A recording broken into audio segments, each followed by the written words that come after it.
একটা সময় মনে হয় যে এই মানুষটাকে ছাড়া হয়তো বাঁচবো না, এই মানুষটাকে ছাড়া হয়তো পৃথিবীতে বেঁচে থাকাই অসম্ভব।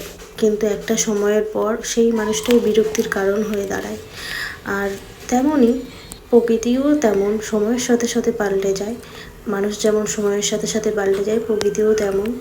দেখো আকাশে এত রোদ উঠেছে, এই রোদের জন্য একটা সময় আমরা আকাশের দিকে তাকিয়ে থাকতাম যে কখন রোদ উঠবে, কখন রোদ উঠবে। আর এখন সেই রোদটাই অসহ্যর কারণ হয়ে দাঁড়িয়েছে। এখন আকাশের দিকে তাকালেই বিরক্ত মনে হয় এত রোদ কেন। তো যাই হোক, গরমে আমি পুরো অস্থির হয়ে গেছি। তো এখন আমি রান্না করব।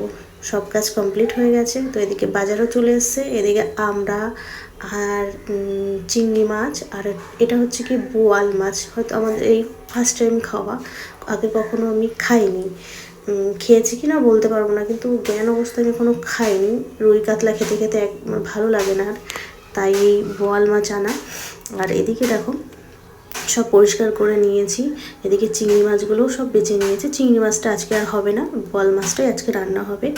তো এদিকে দেখো আমি বোয়াল মাছটা রান্না করে ফেলছি, একটু মাংসের মতো করে রান্না করছি। যে মাছটা ভেজে নিয়েছি, ভেজে ভালো করে কষিয়ে এই যে বসিয়ে দিয়েছি। এদিকে আমরা দিয়ে টক ডাল, আর এদিকে আমি কেটে রেখেছি পটল। তো এটা হচ্ছে কি তেল পটল করব। তো এখন এই পটলটা ভাজা বসিয়ে দিয়েছি। আর এই দিকে দেখো পটলটা প্রায় হয়ে গেছে। তো আজকের মতো আমার রান্নাবান্না এখানেই কমপ্লিট হলো। এই গরমের মধ্যে রান্নাটা কমপ্লিট হয়ে গেলে মনে হয় শান্তি, এর থেকে বড় কাজ আর হয় না।